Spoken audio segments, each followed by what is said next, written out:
Oke guys, jumpa lagi dengan IDR Production.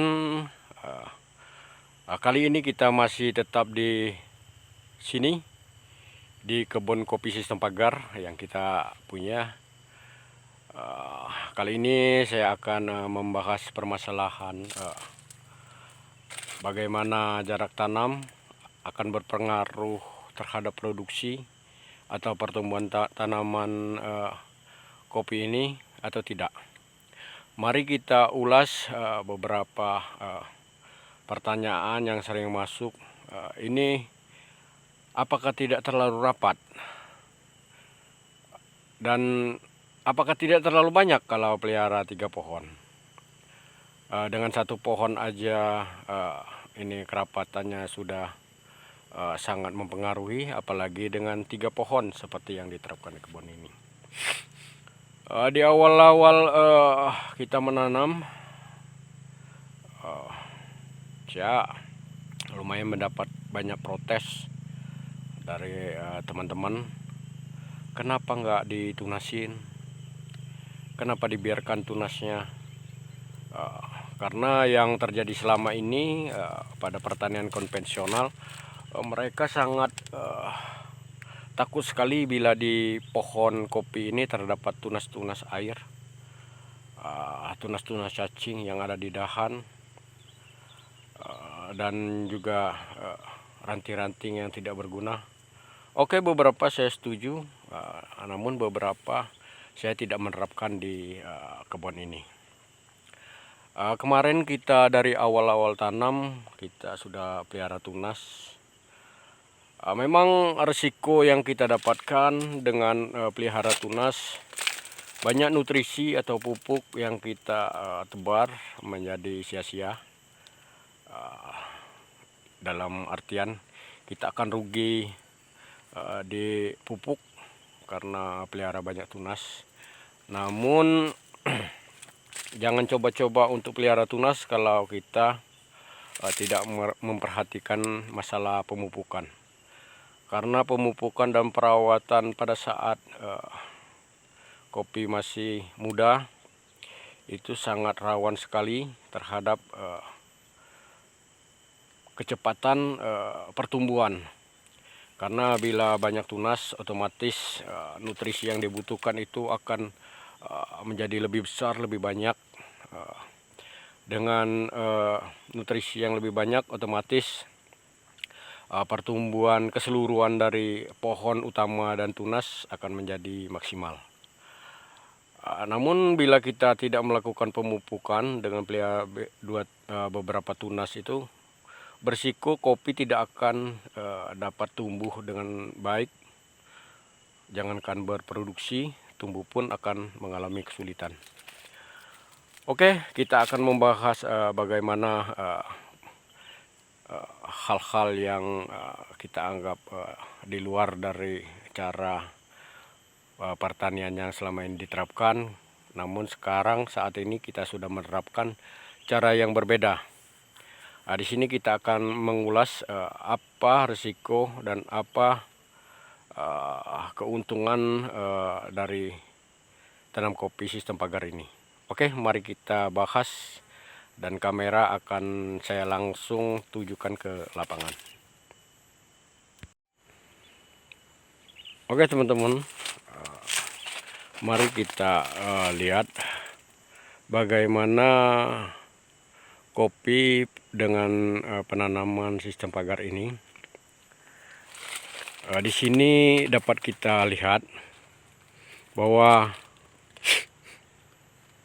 dahan kopi ini pertumbuhannya tetap panjang-panjang, besar-besar seperti kopi pada umumnya.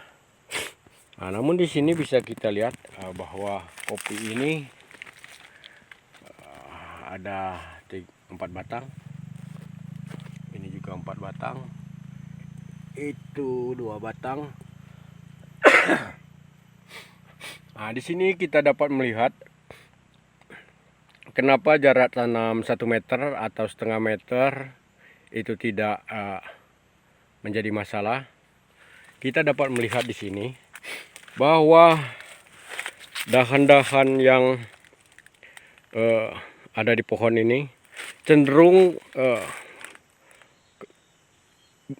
langsung terarah ke tempat yang kosong. Nah, ini bisa kita lihat, dia tidak akan berkembang seperti ini. Dia akan menikung untuk keluar ke area yang lebih luas seperti ini. Tujuan dia jarak tanamnya yang di sini luas, ini memberikan kesempatan bagi kopi untuk menerima sinar matahari secara penuh, karena matahari tumbuh di sana, tenggelamnya di sana, dan setiap pagi dan sore matahari akan masuk full sampai ke bawah. Kedua, karena tanaman ini sangat membutuhkan sirkulasi udara yang bagus, maka dengan sistem yang seperti ini, sirkulasi udara akan menjadi sangat lancar sekali, dan pertumbuhan tanaman ini lebih cepat dari cara penanaman konvensional seperti yang terjadi selama ini. Ini bisa dilihat kebun kopi ini tumbuh dengan sangat subur sekali, walaupun memang kita sangat memperhatikan masalah nutrisi. Nah, ini permasalahan yang ditakutkan banyak teman-teman itu tidak terjadi di kebun ini. Yang ditakutkan kopi akan saling sorong seperti ini. Dia akan tumbuh dengan kerdil. Namun bisa kita lihat panjang dahan ini sangat panjang sekali, lebih dari 1,5 meter. Ini sebenarnya kalau secara logikanya, kopi yang dibiarkan seperti ini seharusnya dahannya pendek. Namun dengan sistem seperti ini malah yang terjadi sebaliknya, dahannya panjang, pertumbuhannya pesat, dan buahnya luar biasa, sangat maksimal sekali.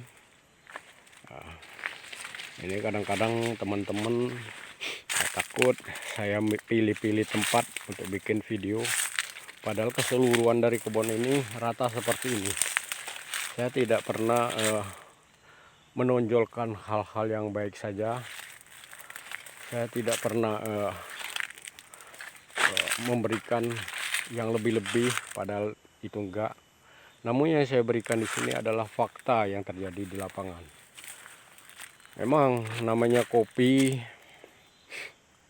terkadang pertumbuhannya, terus kopinya itu tidak sama.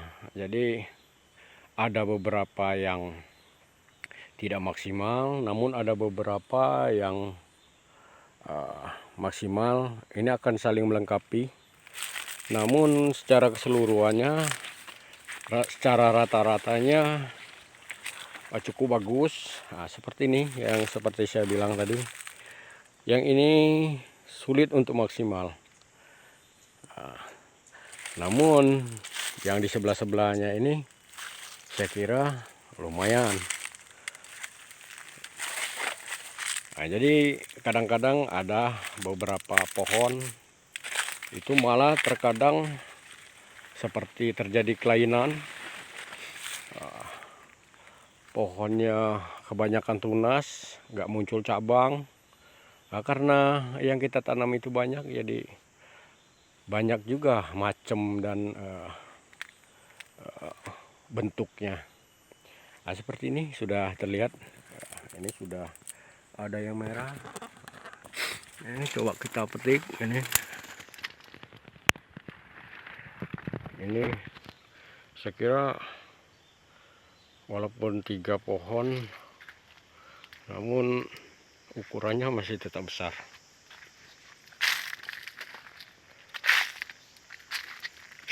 Oke, saya kira cukup jelas dengan jarak tanam yang rapat itu tidak menghalangi kopi berproduksi dengan maksimal.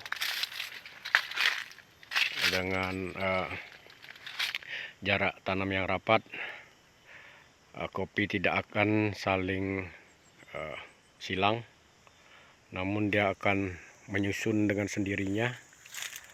Dengan 3 pohon, jangan khawatir akan berdempet-dempetan, karena setelah buahnya besar, tunas yang samping-samping itu akan melengkur atau akan turun dengan sendirinya, sehingga kopi tidak akan saling menutupi. Oke, demikianlah video kita kali ini. Terima kasih yang sudah subscribe. Yang belum subscribe silahkan di subscribe. Bila ini bermanfaat silahkan dibagikan. Terima kasih. Wassalamualaikum warahmatullahi wabarakatuh.